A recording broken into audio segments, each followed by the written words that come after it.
Hello. So, hey everyone. Welcome back to the Nathan Builds Robots YouTube channel. Today we're going to be trying to figure out what Bambu Lab did while I was gone. Because I went on vacation for a month. I'm not really sure what happened, but people were messaging me a lot and they were like, oh my gosh, Bambu Lab is freaking out. They're ruining everything. Which was a totally predictable conclusion based on how they've been from the start. But I'm here to get up to speed, and anyone who's watching this in the future, watching the replay of this, maybe this will help you figure out what's happened in this whole thing, because I'm just going to go through from start to finish and get up to speed with exactly what's happening. So, basically, if anyone can see me in the chat, let me know, or if you can hear me. I haven't confirmed that my audio is working yet, but I think it's fine.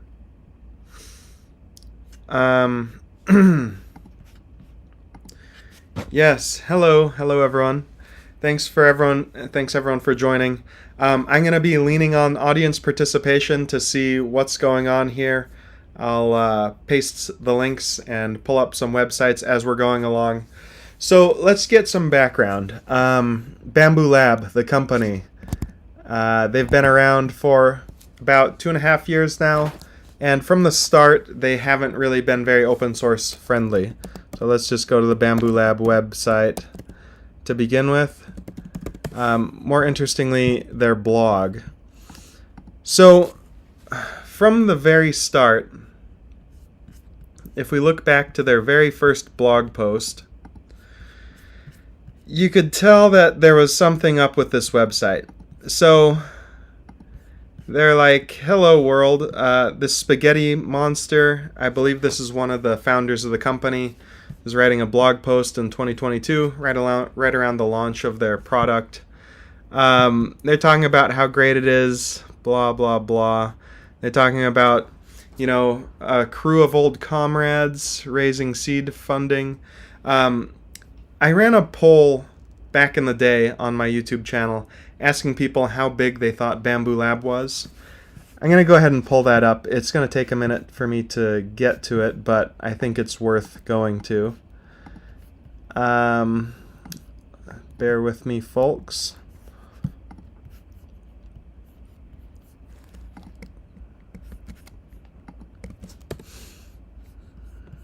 If we go to the community tab, we need to scroll way back into the past.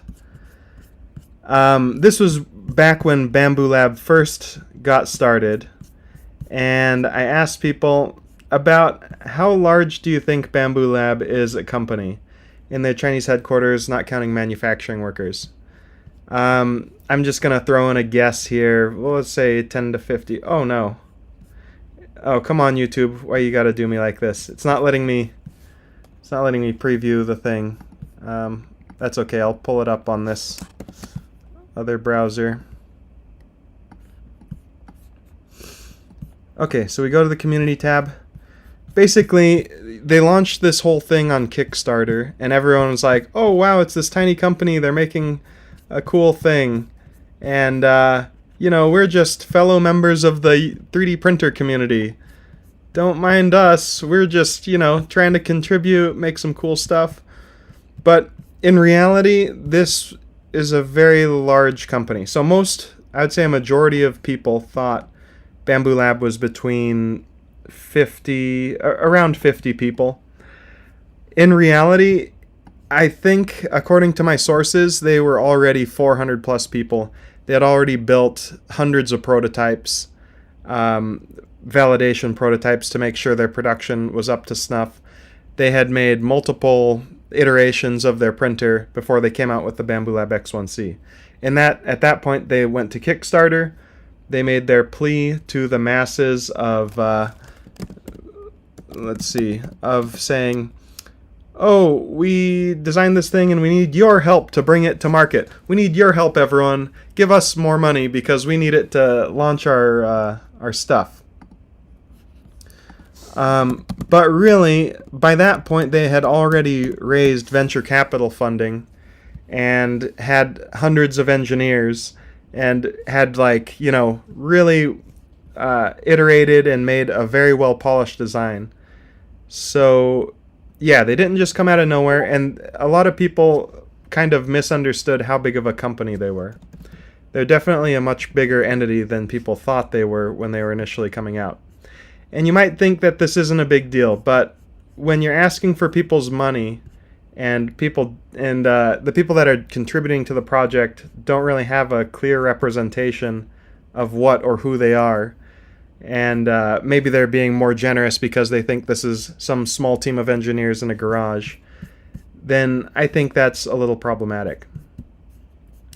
Okay, and what I think is hilarious about this whole thing is, if you can go to their Kickstarter page and read all about how their initial stuff, basically how they got started.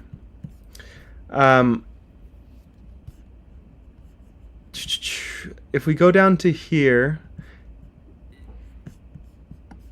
I mean, this is where I'm getting those numbers of like how many hundreds of things were produced. If we look at this blog post, this was written in 2022. So 2022, they're already talking about having seed funding. Not sure what form that was in. Was that they probably had to get hundreds of thousands of dollars, if not millions of dollars, to be able to bootstrap a company like this. So yeah, in this little thing, they're saying they made 100 units of internal tests, 200 units of internal tests, another 200 units of internal tests. So this isn't like a couple people sitting around at a table figuring out what a good design is, and then like, oh wow, we figured it out. We need help getting this mass produced. No, this is a company that had significant funds and was able to deploy a pretty serious product. And it was an impressive product, no doubt. Okay, so that's the start. We get to the next blog post that really got me thinking. Is this one, to open or not to open? That is the question. Basically, in this blog post, they talk about whether or not they should open source. Now, keep in mind, they benefited hugely, immensely, off of previous open source projects. So in their Kickstarter, they actually give some credit here. So we would like to express our thanks to the 3D printing community. We have learned lots about 3D printing from YouTube channels. That's me. Cool. So I know they're watching. Reddit discussions, open source projects. We want to thank Teaching Tech. All right, good on you, Teaching Tech, for helping out Bambu Lab. His calibration page inspired them to do LiDAR. They want to thank Mirage C. He posts some videos about really fast printers. Hivort's stunning performance that helped them decide what their target acceleration should be. And then finally, we'd like to thank the Voron team. So they've done many feasibility analyses and experiments on Voron 1.8. So admittedly, they've done a lot of work with open source projects, not contributing back to them in any meaningful way, but at least using them as inspiration and idea sources to file patents with. The patents is another thing we might get into a little bit later. But right here, they're thanking all these people, and they're also thanking people that they used their models in their promotional materials, and they're saying Creative Commons licensed models are the cornerstone of desktop 3D printing, which, if we look at their modern stance on their preferred licensing model, it's not Creative Commons anymore. They're preferring a Bambu Lab exclusive model sharing license, which, we can get into that too. There's a lot of things that are changing about this company as time goes on. I mean, initially they said no more bed slingers as well. So, that's not really a core tenet of their company. And what I think is most interesting here is they thank all of these people, but they don't bother to thank the people who developed this slicer here that actually pioneered... Hold on. Yeah, we're good. Um, they didn't bother to thank the people who developed this slicer here. What's this called? It's called Prusa Slicer. That was developed by a company called Prusa Research. They thank all these random YouTube people, which, they do make great content, but they don't bother to thank the people who developed the multicolor slicing, which was like their main selling point. A lot of people actually getting into 3D printing and learning about multicolor 3D printing give credit to Bambu Lab for being the company that developed all of this stuff to make multicolor 3D printing possible. But that's simply not true. The Prusa Research had already developed and open sourced all of the, the hard work and testing to get multicolored slicing to work. It's actually an insane amount of complexity. Let's just open up the MMU profile here. Let's just add a cylinder here, and basically all of the hard work of figuring out exactly how to print a multicolored model was already done by other projects. And I think the company that correct me if I'm wrong, but I think the company that's done the most work in this area and open sourced all of their work is Prusa Slicer.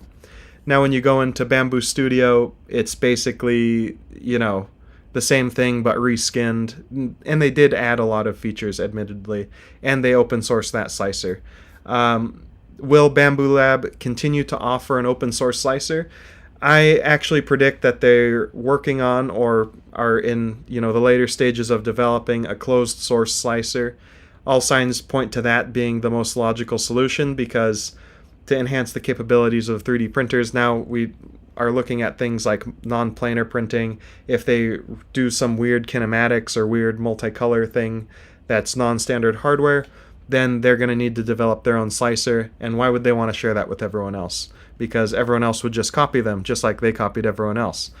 So yeah, from the start, it seems like this company was kind of saying, oh yeah, we're part of this open source community. We benefited from these open source projects. But then they got into thinking, should we open source or not open source? And, people showed concern about our RFID filament on the slicer, the proprietary hot end, also the seemingly new firmware.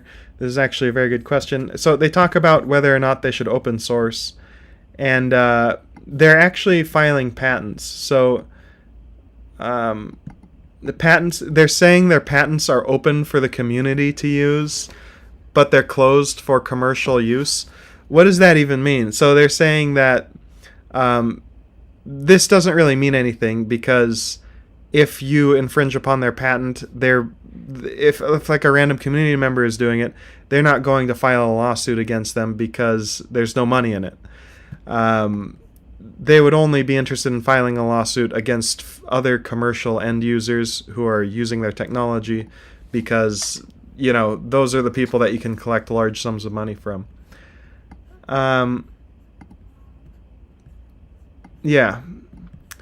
So it says they'll open source everything to everyone if something happens to the company and they can't survive anymore. Honestly, there's no way to guarantee they would do that. This isn't a contract of any sort. So in reality, if their company was to not survive anymore, at this point they have venture capital funding. There's people on their board that might say, no, we're not going to let you open source this, and yes, we're going to shutter the company. So, I mean, there's just a lot of contradictions and unprovable stuff here. So yeah, they need to be able to compete and take care of their employees. Sure, I agree with that. We do have 100+ employees, and this number is growing. I feel like people didn't really understand what was happening here. And to me, what's happening now with Bambu Lab apparently closing down their cloud infrastructure. There's a slicer called Orca Slicer, which was a derivative of their Bambu Studio that a lot of people liked. Apparently that's losing access. There's a company called Big Tree Tech. Apparently they're losing access to a lot of the things that they were using to interface some third-party electronics onto the Bambu Lab printers. It's crazy. Okay, so That's a little bit of the groundwork. I'm going to jump into the comments section just to see what everybody's talking about here. Oh, the Core 1 review. Oh, okay, okay. I have a video of the Core 1. It's not in great detail. Um, Also, I do think it's kind of funny that the Core 1 is coming out like right now, and Bambu Lab is meanwhile going the complete opposite direction and going like closed source, it seems like. I don't know. There's a lot to talk about here. So, all right. So, I'm curious, have you guys heard any news about this from other mainstream YouTubers? I've heard Jeff Greeley posted a video about this saying that he might not be able to recommend Bambu Lab printers anymore. Louis Rossman, who runs like a MacBook repair channel that's recently become just like him ranting on a couch with his cat. Grumpy old man yells at computer kind of channel. He's made a couple videos about this. He likes, talking shit about a lot of companies, though. So it's not a surprise to me that... it is surprising that he's covering it because 3D printers are a pretty small industry. But it's not surprising that he would be against whatever actions they're doing now at this point. But who else is talking about it? Because from what I can tell, a lot of the people who should be talking about this, like the large 3D printing YouTube channels, probably won't want to because of one reason. And it's money. Because unlike me, those people are in the Bambu Lab affiliate program. They're probably getting paid tens, if not hundreds of thousands of dollars to, talk about how great Bambu Lab printers are. So that's someone's livelihood on the line. They're not going to be able to talk about this super freely and openly. Now, Bambu Lab did me the great favor of kicking me off of their affiliate program, so I'm able to talk about this however I want. If I was on the affiliate program, I'd probably be talking about it just the same, just because I like covering the stuff that you guys like to read about. All right, someone's calling it Scamboo. And so basically, we had all this talk early on in the Bambu Lab story about, like, oh yeah, we want to contribute to open source. Thank you, open source. This is all good stuff. Open licensed 3D models are a cornerstone of 3D printing. But now that there's a lot of money on the line, it sounds like they want to close things down. And I can see them wanting to have an ecosystem where they have closed source slicing, a printer that will only print directly with commands that are directly issued from the Bambu Lab cloud servers. This is what I would imagine would be the most profitable business model, because then you could do things like charge someone per time that they print something. Right now, if you want to print something, you have to buy the model or find it for free online or make it yourself. But for the most part, if you want a high quality model, you'll be able to find it online and buy it for like $5 or $10, and then you can print it out. But some people spend a lot of time researching and developing and building these models to the point where, they could sell it for like $10, but that $10 thing could go to one person who would print out one copy. So then, like, for every copy that's being printed, you're getting $10. That's a pretty good deal. But you might also have someone that's mass producing them. So they take the model, print out 400 copies of it, and then you get $10, but they've sold 400 copies of your thing. And that's not very good compensation for that kind of a setup. Also, they can take your model and slightly change it and re-upload it, and it's pretty difficult to track that. Like if they upload it to a different website, or they just tweak all the geometry just a tiny bit or scramble it a little bit, then it's not recognizable as the same model, but it's basically the same thing that you put all the work and research and development into.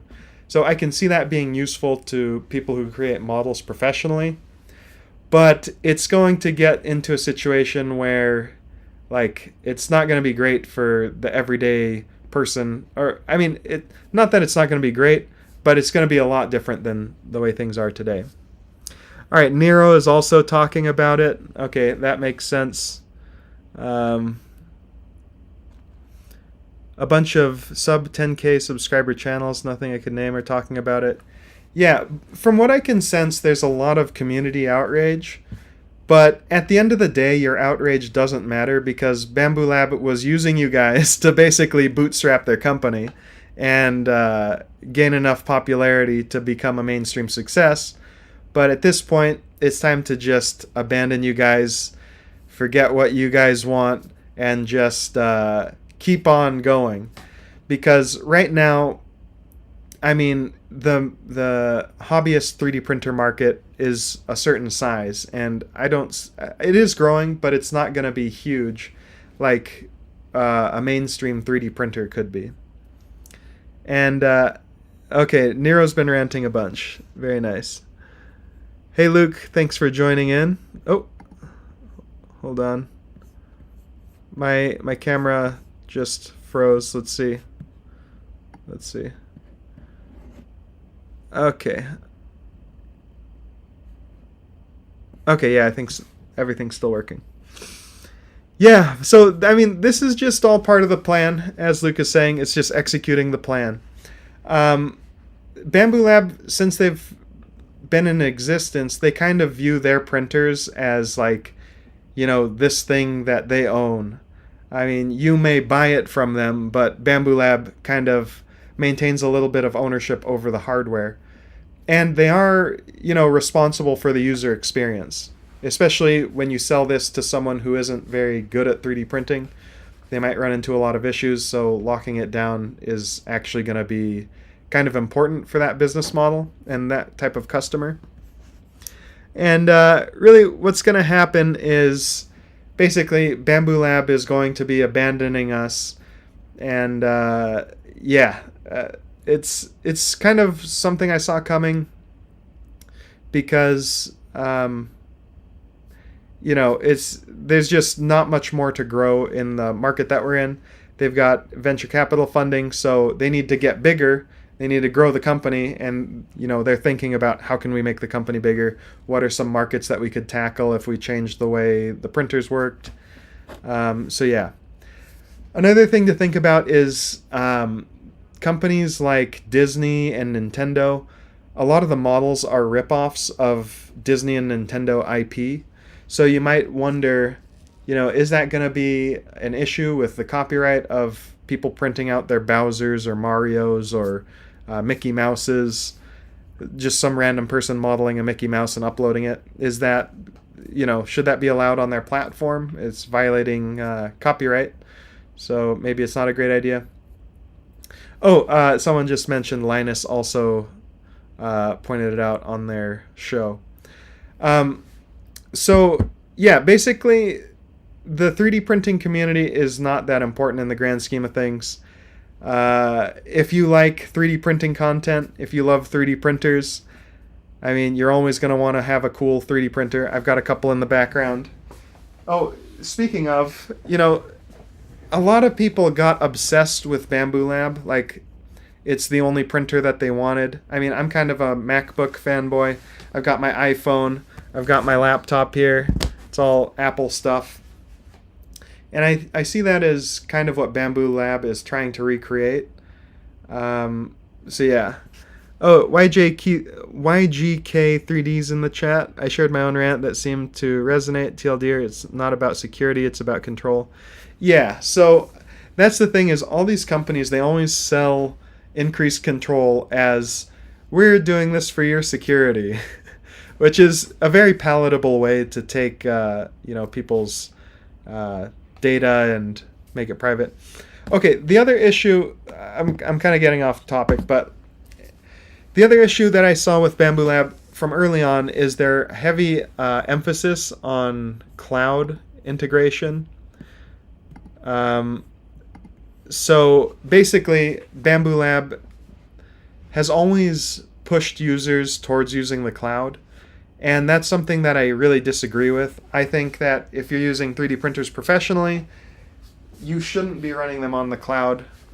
I mean, I just don't think you should, because if you've got private models, you don't want those being leaked outside of your company. Especially with, like, if you're working in defense or aerospace or some other type of high-tech industry, the CAD models are your company's intellectual property, and having that get out is like the worst thing that you could do. So, yeah, when you send stuff over the cloud, it's inherently less secure. I mean, sure, there might be ways to make it more secure than doing local area network stuff, but just containing things and preventing things from going out of the building, it seems like a pretty good way to secure your files. So anyone that's dealing with 3D printers, I recommend ones that have USB ports so you can just plug in a flash drive.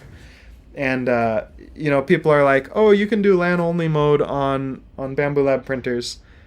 Yeah, you can, but I did some LAN only mode stuff and it wasn't always reliable on my printer. So, my camera's powering off. What? So yeah,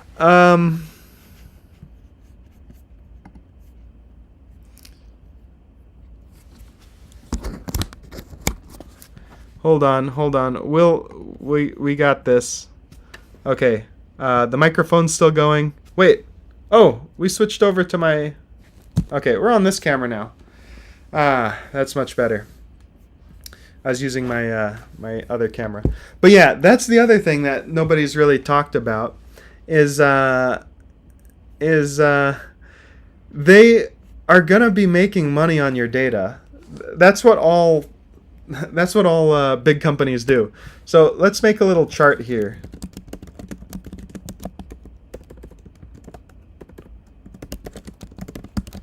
So I'll call this income sources. So this is the kind of stuff that you do when you're running a company and you want to make money. So you go over here, you're like, okay, we are Bambu Lab. Bambu Lab. All right, this is my artistic representation of the company. Bambu Lab wants to make money. So how does Bambu Lab make money? So revenue sources, we can sell printers. That's one way to make money. We can sell 3D models. We can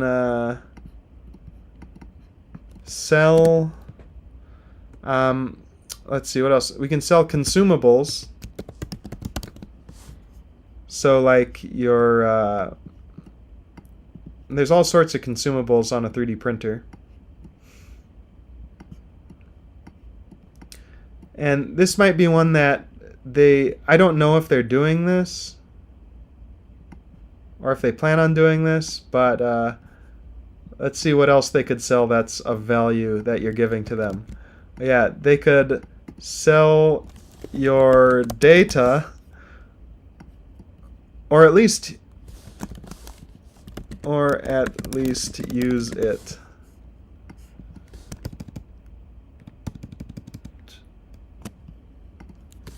So for themselves, because they're getting this immense stream of data from all the companies, from all the printers that are hooked up to their cloud. They're getting information on like what the average user uses, what the typical user in this area code. Oh, I forget how much data Bambu Lab has. I was actually taking some notes the other day. Let's see.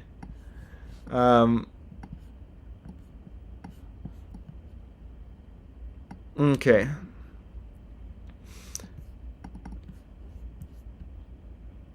Let's see. So think about all the data that Bambu Lab has on you. So Bambu Lab has what printers you own, how much you spend on 3D printer crap, your address, area code, name, email, phone number, country, credit card number. Okay, what else do they have? How often you print things.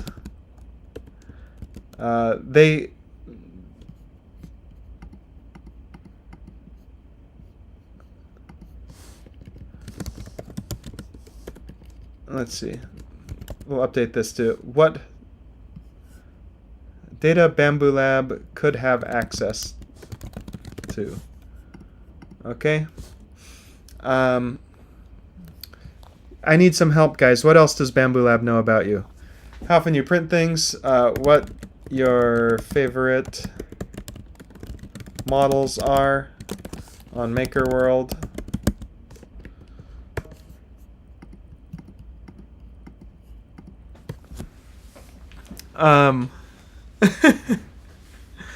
Yeah, so what else do they have? What nozzles and third-party devices you use? They have an app on your phone. I'm not sure what that has. It probably knows your Google account, because most people are probably logging in with their Google account. Cameras on phone. Cameras on phone app. On printers, etc.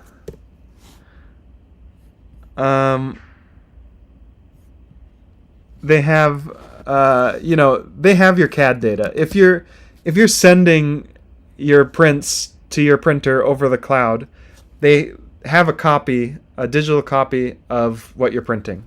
So for all intents and purposes, they have your CAD data.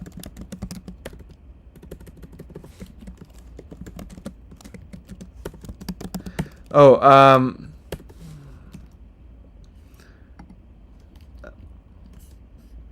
here's another one. Hold on. We gotta break this out into a new piece here. Can you all read this? Or is this getting too small? Do you print gun accessories? Do you print things for a certain model of car?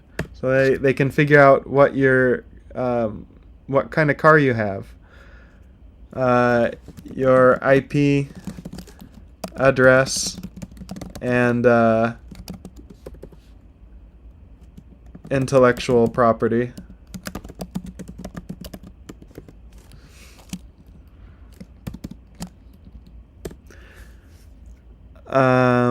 They have a picture of Fohammer's Peach. A map of your Wi-Fi networks, location data. Yeah, location data from phone.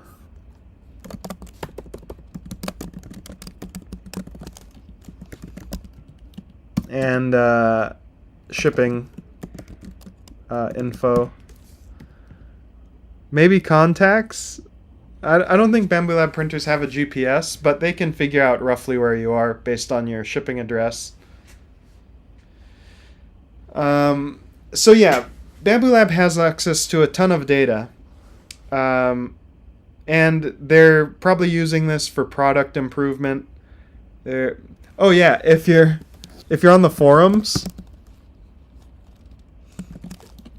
what you post online.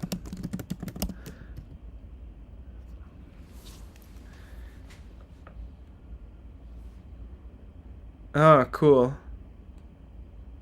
So yeah, and I'm not even sure what they're doing now in terms of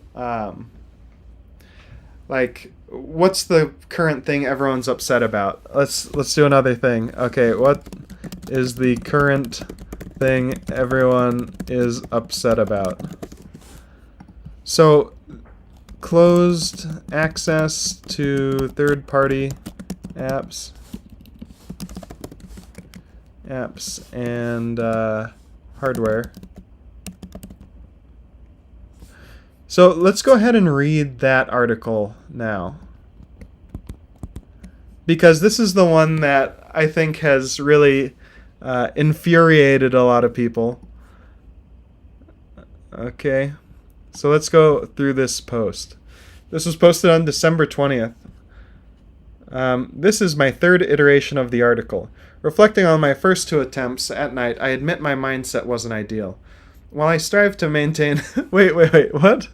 No, this is 2023. Okay, we need the 2024. Because there's one issue. Let's see. Okay, here. I got confused because this one is about setting the record straight, and then I saw this one and it was about setting the record straight as well. So I guess they have to set the record straight quite a bit, this flying spaghetti monster guy. Okay. Well, let's just read both setting the records straight so that all the records can be straightened out all at once. Alright, this is my third iteration of my article. Reflecting on the first two attempts last night, I admit my mindset wasn't ideal. While I strive to stay calm, professional, and diplomatic as a representative of Bambu Lab, at times my emotions have prevailed, particularly when agitated. Yes, this was in the golden age of Bambu Lab drama, but maybe we're entering a new period of more drama. Recently, a video was circulated claiming the decryption of a Bambu Lab printer's log file, leading to several serious allegations against Bambu Lab, which stirred the community. These allegations include blah blah blah. Okay. Yeah, this was when Grant posted, I'm pretty sure this was, Grant posted something. And what's funny about this is, oh man. This guy writes in a very confusing way. We acknowledge our human capacity for error, but we firmly believe that we have never engaged in deliberate wrongdoing. Here's my straightforward clarification. Alright. I've heard claims, this is all hearsay, I've heard claims that this wasn't true, at least at a point in time. I'm not sure if they've straightened that out. The licensing requirements, that could be easily, misinterpreted though. The log files record machine commands and sensor readings as they are meant to. They do not contain your 3MF or STL files. Okay. But they have a G-code file. And now, I don't know, maybe they've changed it so they send 3MF files instead of G-code. That doesn't really matter to me as much. I wonder if Bambu Lab ever collects 3MF or STL files from error logs from the slicer, because this is talking about log files from the printer, but you got to remember that there's the printer and the slicer. Okay, so the other thing that really bugged me about Bambu Lab is whenever you fire up the Bambu Lab slicer for the first time, if you've ever noticed this, it pops up like the secondary little thing. Bambu Studio. So when you open up Bambu Studio for the first time, it has a little pop-up that kind of looks like this window, but it just runs really quickly and then goes away. So a lot of people don't realize what that is. But what that is basically Bambu Lab, they're using essentially a branched version of Prusa Slicer, but they also wanted to have this cloud stuff baked in. So instead of developing all of that into the slicer and publishing that according to the open source license that they inherited from Prusa Slicer, they developed a third-party library that they have to install at the same time, or when you first run Bambu Studio, that is closed source. So that bit of it is closed source, and then the main slicer is open source. So they can claim that the slicer is open source, but they have a closed source networking plugin. And apparently this is a common way to get around open source. I think it doesn't really adhere to the spirit of the of the license for open source and stuff, but like technically, legally, it's fine. It's just a little shady, especially the fact that it's like, I don't know, when I install something and it like pops up a second thing that disappears really quickly, like it's installing something in the background. That kind of freaks me out. Okay, so now we're setting the record straight again. Yet again, we have Spaghetti Monster taking the stage. Since announcing our security enhancement for they're enhancing the security. Very good. Let me open that up. Oh, that was published 4 days before this article, so there must have been quite a bit of backlash here. We've seen a mix of valuable feedback and unfortunate misinformation circulating online. We value constructive input from our community, especially from print farm owners whose businesses rely on our technology. Now, I don't know about you, but Bambu Lab isn't the only company that you can run a print farm with. For example, Creality's got some good machines if you run Creality Print. Now, given I'm not a huge fan of Creality Print yet, I think they're working on it, making it better. But it's got a really great networking plugin that allows you to manage everything offline on the LAN. So you don't have to sign into any cloud stuff to get that working. And you can, send your print jobs to a bunch of printers. We've also got, where's my Prusa? It's back there. I've got MK4. That's another good option if you're running a print farm, So the people whose businesses rely on their technology are doing it by choice. It's not that Bambu Lab is the only company that's producing printers that could run in a print farm. You can run a print farm of basically anything. You could do Vorons if you wanted to, or rat rigs. I mean, just whatever you want to run, you can run it. But I would personally, if I was building a print farm, I would pick either Bambu Lab, Prusa, Creality, maybe Rat Rig. I'm not sure. I'm not running a print farm. Maybe FlashForge, because what you want is a pretty stable product line that's going to be around for a while. I've got some more niche printers that, like this one down here, I haven't made a video about it yet, but it's from like a new entry into the market, and I wouldn't want to make a print farm over that. So yeah. So now he's saying we must address false accusations head on. Recently, we have come across numerous social media posts spreading baseless allegations and untrue claims about Bambu Lab. We want to make it clear that all of these claims are entirely false. Bambu Lab will remotely disable your printer or brick it. Well, so if you install the firmware update, then you can no longer use the printer in the way that you were previously using it. So it's not bricking it, it's just forcing you to change how you use it. From my understanding of it, like if you were using Bambu Studio, or if you were using Panda Touch to control a bunch of printers at once, you would no longer be able to use Panda Touch. So it's kind of bricking the Panda Touch, or bricking the Orca Slicer compatibility, but the printer itself will still work. You'll just have to switch to Bambu Studio. Oh, and okay, another thing that Bambu Lab did do that you got to give credit to is they finally pushed an update that allows you to update your firmware without connecting to the cloud. So you can upload the firmware file to a little SD card and update them that way now. Okay, anyways, but back to these baseless claims. Firmware updates will block your printer's ability to print. Okay, again, the firmware update is probably not intended to just make the printer stop working. They got to keep selling you filament, so they want those printers to keep printing. But it will block your printer's ability to print with Orca Slicer, if I'm understanding this correctly. AMS functionality will be restricted, or the use of third-party filament will be disabled. This is something that a lot of people are speculating on.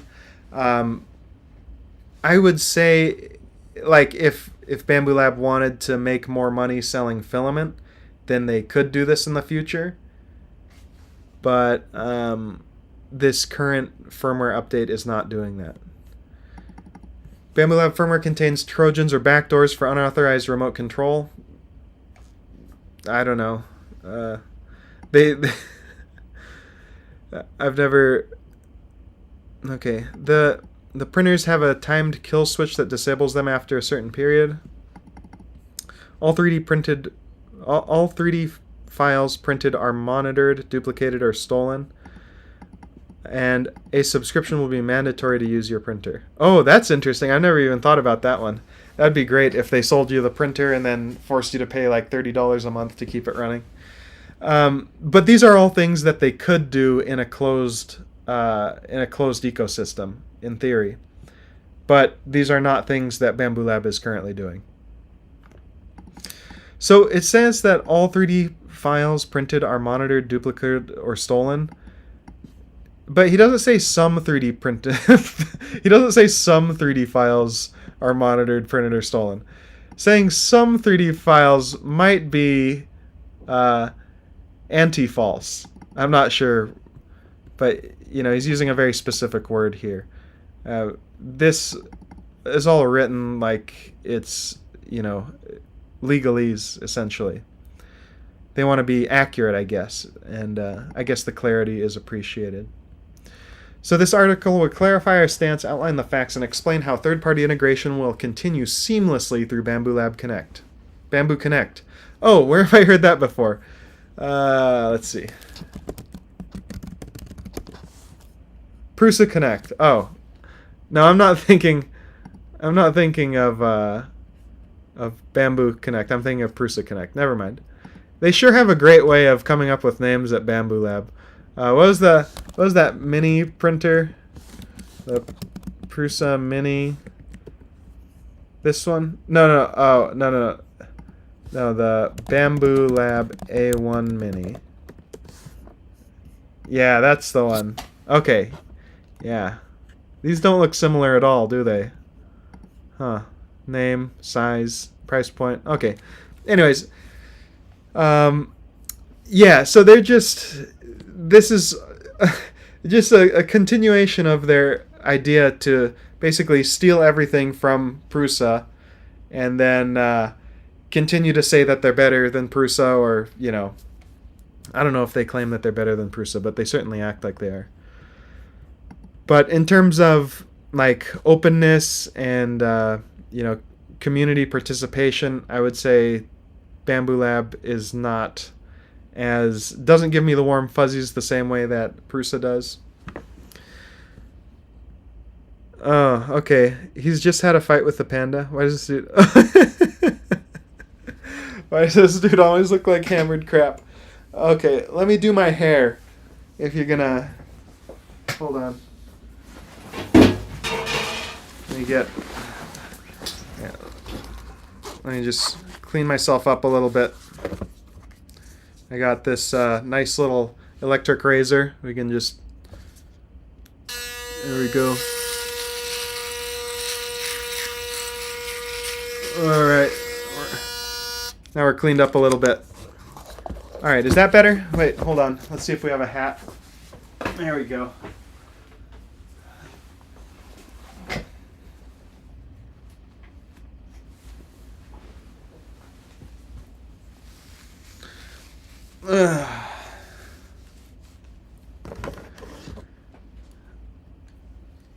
Alright. Anyways. So they've got a range of feedback that they're grateful for. Oof. Many concerns have come from print farm owners who depend on reliable and uninterrupted access to their 3D printers. Yes, that could be annoying. So one thing that really bugs me about DRM management is sometimes I don't have access to the internet and some of my programs stop working. Like, I was on a plane recently, a long flight, and I'm like, Ah, yes, this would be a great time to fire up Steam and play some of the video games I have downloaded on my computer. The video games are downloaded on my computer, so I should be able to play them, right? But no, I couldn't. I had to log into Steam to do some verification and update before I could play my games. So, yeah. Um, you could see some unintentional consequences where maybe someone's internet goes down, or maybe they're in an area where the internet's unreliable and that's preventing them from using all the features of their printer. In response, we've made the decision to implement an optional LAN mode feature to provide... What? Didn't they already have LAN mode? What's updated LAN mode?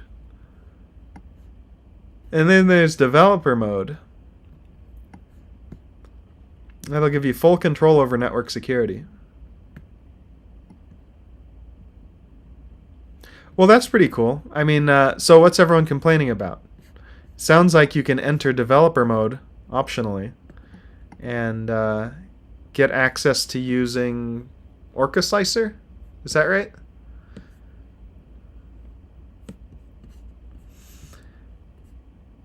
So this is not about limiting third-party software. It's also beta testing, not a forced update. The choice is yours. But I think what people are worried about is that it's kind of a window into their intent. Like maybe they're planning on rolling this out to everyone in the future. So it's good that you guys are all giving your feedback so they know that you don't like it and maybe they won't change it. But then again, maybe they will because there's more money to be made by closing up the printers a little bit more. About Banda Touch. We reached out to Big Tree Tech as soon as we became aware of their product. We warned them that using an exploited MQTT protocols was unsustainable and would place customers in an awkward situation once we updated the system. All of this communication occurred before the mass shipment of Panda Touch, however they chose to ignore our warnings. Unfortunately, the truth is now being presented in a misleading manner. The same concerns apply to other products that they manufacture that rely on these MQTT protocols. Alright, and then there's camera feed concerns. Our live view service uses a P2P connection, which means video streams directly between your device and the printer. Only when a direct P2P connection isn't possible does it use server forwarding. And then even then, no video is ever stored on any server. Alright, if they say so. Bamboo Connect is currently in development, so yeah. Very interesting. Alright, now we got a nice block diagram. Before this launch, we contacted several farm management software vendors and integration is already in process. Oh, I never even thought about that. So there's like probably some third-party print farm management software that people are using. They can work with Bamboo if you want to get things working. So we welcome partnerships with companies developing legitimate accessories and software for Bambu Lab printers. Are they calling Big Tree Tech an illegitimate accessory provider? Or an illegitimate accessory developer? That might be so. I think I saw something about Bamboo, about Big Tree Tech working on a cyborg program where they're just going to gut a Bambu Lab printer and put new innards into it, which sounds pretty fun. Oh yeah, and there was another thing that happened. I think I read about this on the Louis Rossmann channel, where immediately after this update, someone leaked the encryption key to their whatever server thing. I don't know how it works, but basically they were able to bypass or get around a lot of the security that Bambu Lab claimed to be implementing. Okay, and now this is a little bit icky here, but let's see. So, as demonstrated by our successful collaborations with E3D and Slice Engineering. And they're linking to 3D print articles from 3D printing industry and all 3DP. To provide flexibility, we have three options. Now, E3D and Slice Engineering aren't the best examples of of like a highly integrated collaboration, because essentially E3D and Slice are just replacing the nozzle and or hot end. They're not really doing anything with the printer other than changing the end effector, which doesn't have a whole lot to do with the software. All right, continue using the... Yeah, you have the option to stop updating your printers if you're upset about it. And send them an email. Okay. So, all right, let's get into another thing that a lot of you content consumer plebs might not know about.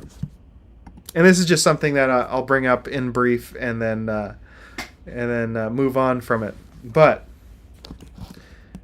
paid reviews. I'll put reviews in quotes because I'm not sure if they consider themselves reviews. So Bambu Lab has been featured on a number of companies that require payment in order to be featured on their channels. So Short Circuit, which is like Linus Tech Tips Media Group. That's a channel that they run. Now, we've had several, I'll just put them in quotes, reviews on Short Circuit. So they've looked at the P1P for sure. I don't know if they've looked at other printers. And I think Prusa has also had some things reviewed on their channel. I'm not sure what the details of their deal there is. But according to information that I've seen, it's, we're looking at, I don't know the exact numbers. I'm just writing a number down here. I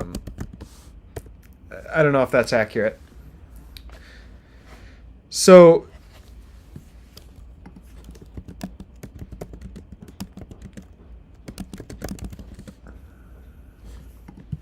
Bambu Lab may have done some paid reviews, in quotes. I'm not sure if they're reviews or whatever. And even then, on Linus Tech Tips' main channel, on their live stream or whatever they're doing, they were like, "Come on, Bambu Lab, why are you doing this?" So yeah. Oh, Louis Rossman shared those. Okay. So then the other thing is they've sponsored several... I don't like this term, but it's the most descriptive that I can come up with. We'll call them shill tubers. Not sure how much they're getting paid to do videos, but they'll make videos on Bambu printers. And I think the appeal there is they don't have to...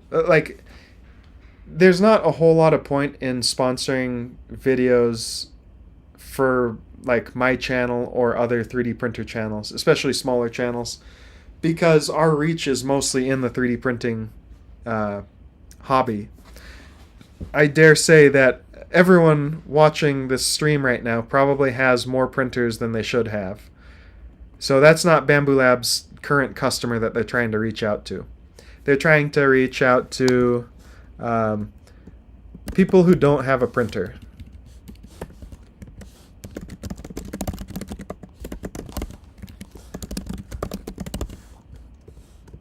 So their ideal customer, I think, at this point is got to be people who don't already have a printer, who are like, oh, I spend $1,000 here and there on random tech accessories.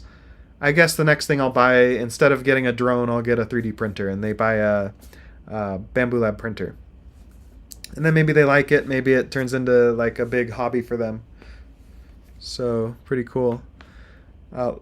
Lost in Tech is saying Mars Gizmo. Yes. I like Mars Gizmo's content, but he's done a number of sponsored by Bambu Lab things. I'm not sure what kind of agreement he has in place with them. But, when you take sponsorship money from companies, you kind of can't say bad things about the company unless you want to put the sponsorship at risk. Personally, and I think I've demonstrated this very clearly, I am very willing to put my sponsorships at risk if it means covering the issues that my audience finds interesting. Personally, I was making, I'll say, some thousands of dollars on the Bambu Lab affiliate program, and they kicked me off of that because I wasn't like giving them one-dimensional praise, and I would talk about issues with their printers. So, if I was smart, I would have stopped talking a while ago, and I'd be collecting those nice Bambu Lab paychecks. But unfortunately, I'm not doing that anymore. Now, if we go to the Bambu Lab website... Oh, hold on. If we go to the Bambu Lab website, there's something interesting here. So we can click watch video. I won't watch the video, but you can look at this page. If you get down to the bottom and you're still not sure if you want to buy a printer, or maybe you do want to buy a printer. Let's go to the buy now page. So let's say you're on this page and you're like, oh, I want to buy this printer. Click buy. You can do that right here. But if you're not convinced, you just keep scrolling down. Oh, wow, a coupon just popped up. Well, I better buy one now. Okay, and then you keep scrolling down. If none of that works, eventually you get to this. A bunch of videos from my fellow 3D printer YouTubers. So if you go to these videos, then you click on that video, and then you're like, oh, you know what? Actually, I do want to buy this printer. You scroll down to the area, click on the affiliate link, then you get rerouted back to Bambu Lab, and then you buy the printer. Then you'll get a kickback from that sale. Are you willing to say how many printers Bambu Lab are selling via your affiliate link? I'm not willing to say that, but let's just say I would have expected, if I was to remain in the program, I would have expected to have sold possibly up to $1 million in printers. At, a certain rate, that could be a pretty big paycheck for me. So yes, I am not very smart, and no, I am not on the Bambu Lab affiliate program. But, I'm not really... Whenever you get paid by people, I used to think it was just free money, all of these online forms of making money. I used to think it was just free money that came out of nowhere. But every time someone pays you, they're expecting something in return, either in the short term or the long term. And with Bambu Lab, they've demonstrated that if you're not promoting positivity for the brand, they will kick you off. So, it's almost like, hey, maybe you shouldn't cover the latest controversy here, and let us handle it and smooth everything out and hope it goes away without making any kind of a big deal. So that's interesting. Oh, let's see this one. Always a perfect first layer. Always a perfect first layer. Ah, yes. Reminds me of the podcasting days. Perfect first layer. I'd be interested to see how the second layer, or the layer after the first layer, goes down. So yeah. Woo!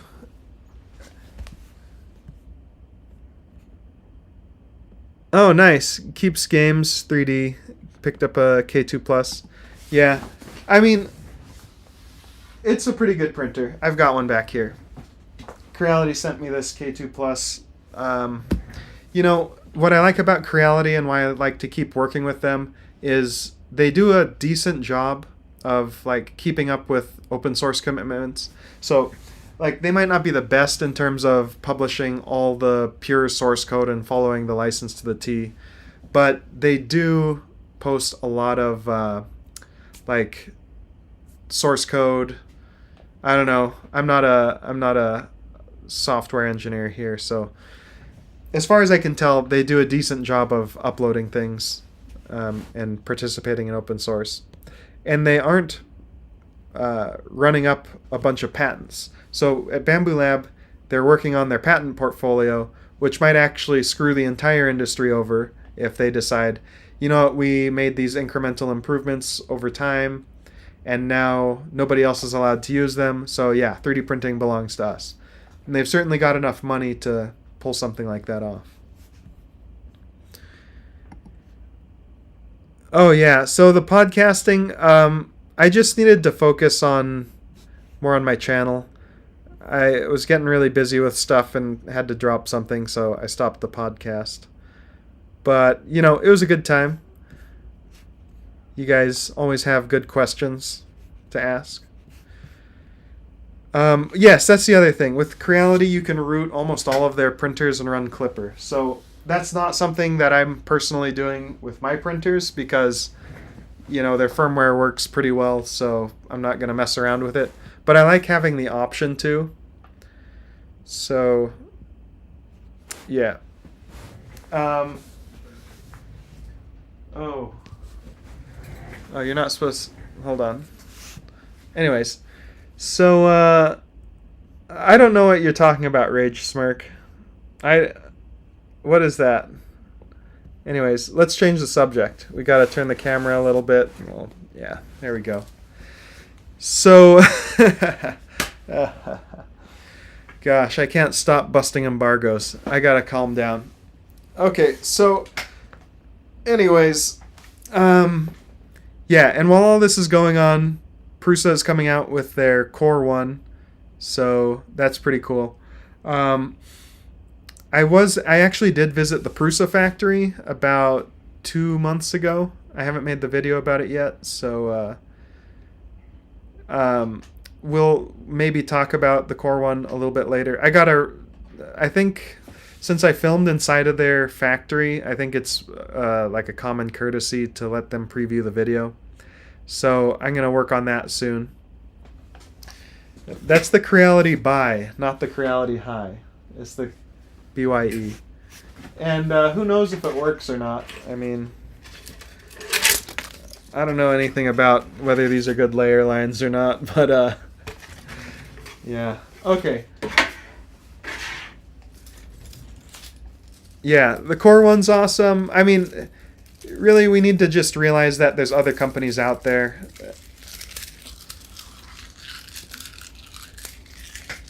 My concern would be that Bambu Lab takes over the whole industry like DJI has, and then whenever they push restrictions on their printers, then everybody's restricted. But it seems like there's a lot of healthy competition in the 3D printer market. So Bambu Lab is growing the user base, selling tons of printers, coming out with great new stuff. Meanwhile, other companies are also doing that, and I think that gives us the most options and the best long-term stuff overall. Yeah, I mean, the thing is that all the printers are getting really big now, so I'm really running out of space in my office. I have a Voron to finish up down there.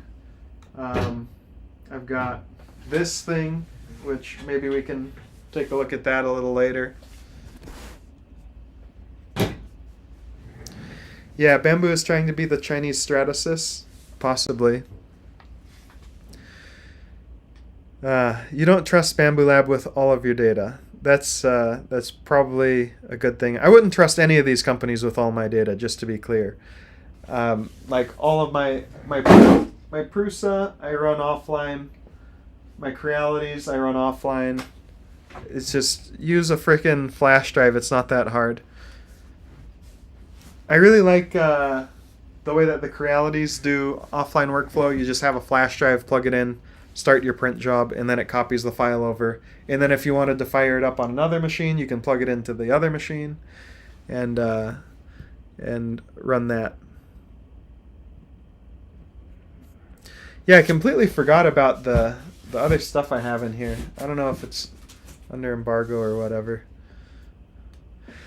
So, Soval's coming out with the SV08 Mini. I took a look at that at the other thing.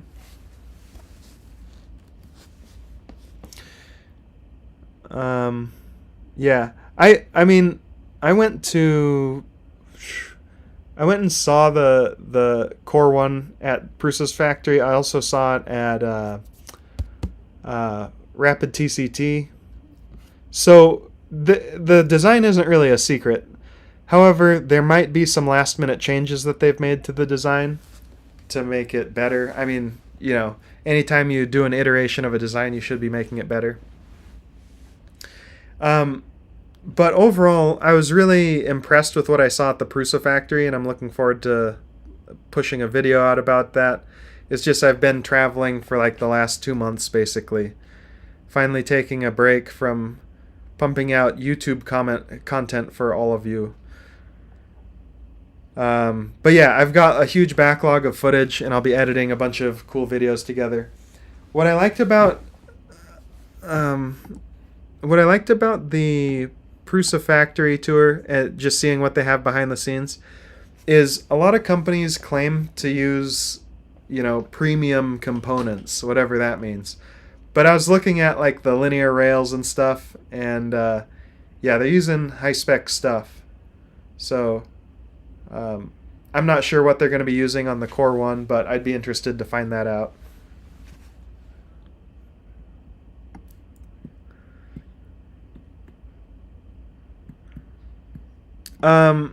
YouTubers, what's your opinion on embargo publish date in multiple waves? I think it's important. I think Bambu Lab probably does the best at, you know, getting everyone the stuff and telling them to be quiet. And then, oh, it's not called the SV08 Mini? Oh. I think Bambu Lab was the first company to be really strict about embargoes and like make sure everything comes out at the exact same time and like publish and actually send people a working product instead of like a pre-production prototype.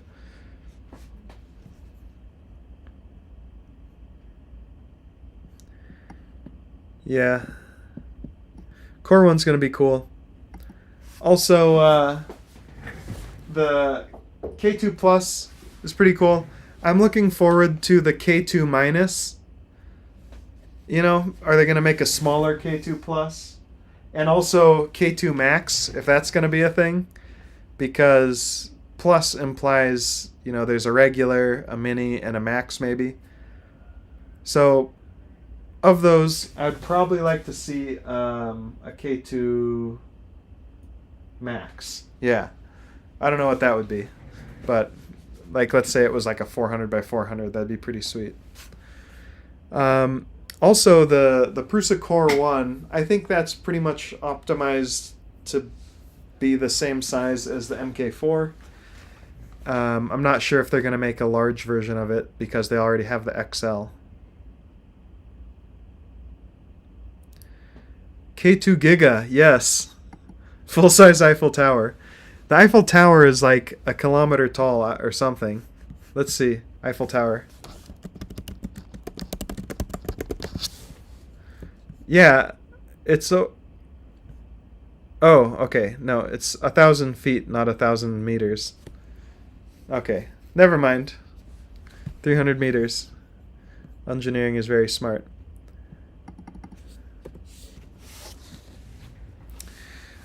So that's about all I have for this update. I think we got up to speed. People are making a big deal about this Bambu Lab thing, but in my opinion, it's not that surprising. And they're trying to do damage control and minimize like the impact of all these people being upset. But at the end of the day, your opinion doesn't really matter, and they're gonna do what they're gonna do either way. Yes. I'm curious to see more about the Elegoo Core XY. Yeah, I'm curious about it too. They did offer to send me one, but I'm like, I don't know. It seems like it's just going to be the same thing as the, it's just going to, there's too many Core XYs at this point.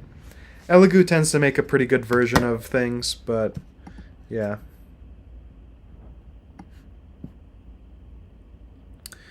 Will Bambu's big printer be for home or business? I'm guessing it'd be for business. They're probably going to price it in a way that's kind of expensive.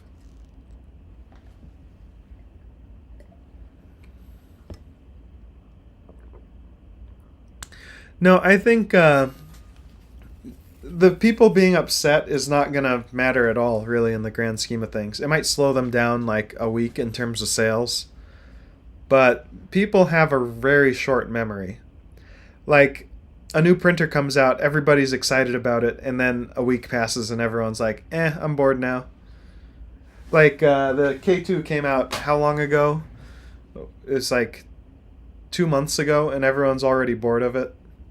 I guess I'm not the best example. Maybe I get bored of things faster than the average user because I'm always getting sent all these new printers.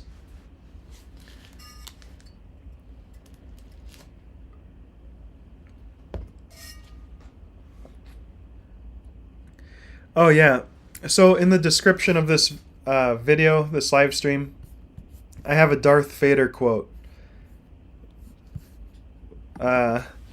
Pray that I do not alter it further. I am altering the deal. Pray do not alter it any further.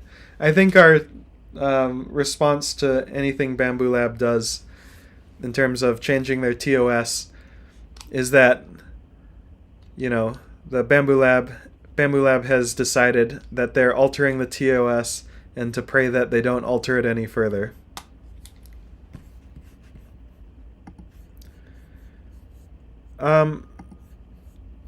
So yeah, I don't see this being a huge deal. It sounds like Orca Slicer is deciding to not go along with the Bambu Connect. I don't know if there's more recent data on that. Oh. Yeah, I too am interested in a different form factor MMU. I bought an MMU. They didn't send one to me, but they sent the MK4. I used it quite a bit for prototyping some parts that I was working on. And then I decided to get an MMU, and I printed out quite a bit of multicolor prints, and it worked well. I was just kind of frustrated with the amount of space that it takes up because of how limited I am in office space here. I mean, you can see I'm not really swimming in space as it is. And it's not, you can make it pretty compact, but also I have limited desk space and limited counter. I basically have limited everything in here. So moving it, I end up having to move my machines around to make room for other machines. So yeah. Soft Fever gave them a middle finger to the PR that Bambu Lab submitted to Orca Slicer, just a lot more elegantly stated. Okay.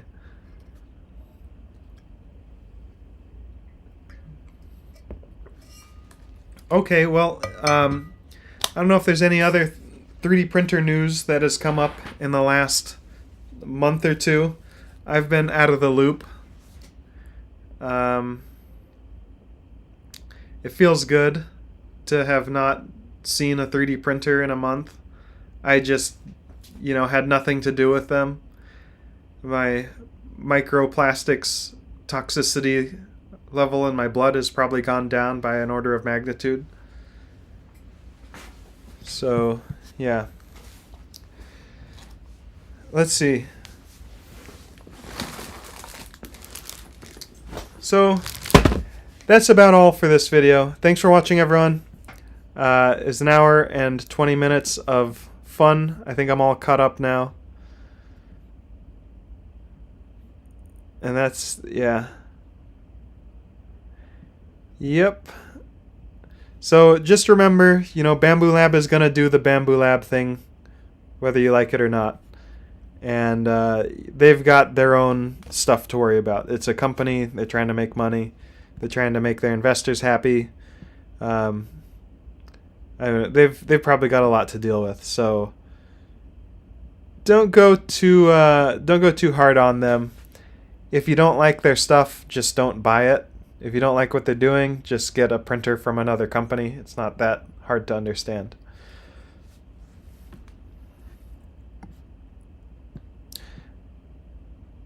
The RP for Orca would be to bake the compatibility. We made a bamboo... Oh, Stone 3D. Ah, I think I looked at that. Hold on.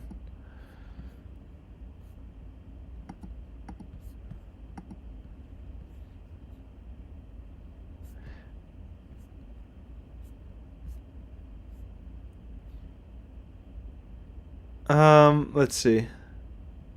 Stone 3D. Do you mind if I play the video on the live stream as a Okay. Yeah.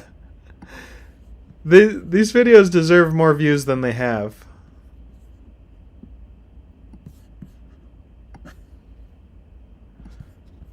So wait. Didn't you have more videos before?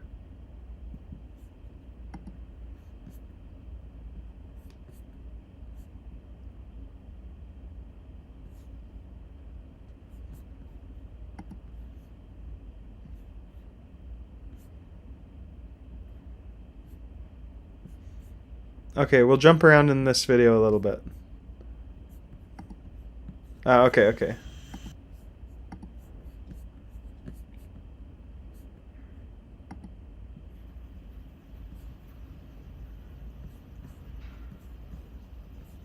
That looks pretty cool.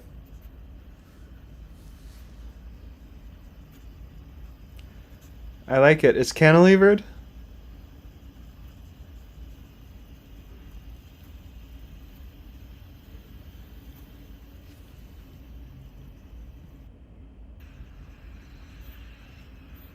This is a cross gantry. Oh, okay. I see what's going on now. That's a cool design.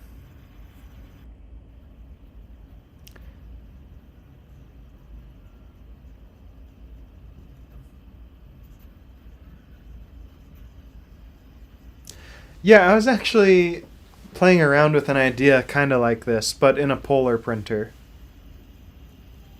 Where you've got just like one tower that lifts everything up in the back.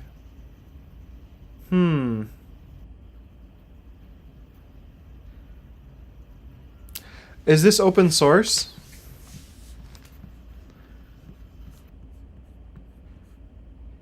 Ah, Prague.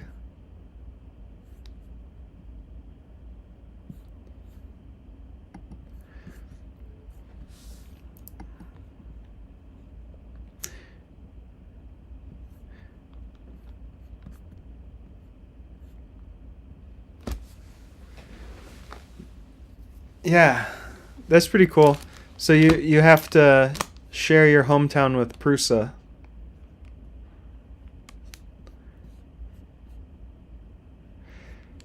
Building printers like this is expensive, speaking from experience. It's a good chance to show you the clog detection. Simulate a clog. Grab that filament. Motor skipped one time. Not slipped. Cool. So really what I need to do next is just start cranking out videos. Oh, you worked at Prusa. Cool. Oh, really?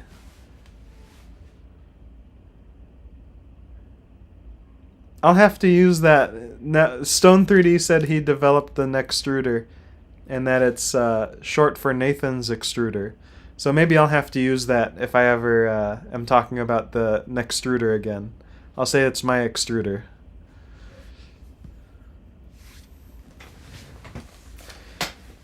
So, would you guys be interested in a travel blog where I show you all the places that I went? because I went to some cool places the last month. And I bought some cool things. Look at this. The coolness of this might not come across well on camera. It's a lanyard. Look at that. It's a really cool lanyard though. It's like super strong.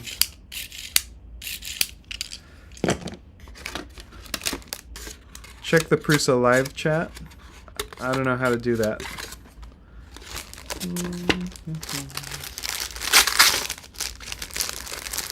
Then I got this gigantic hook that I might be able to use in a video.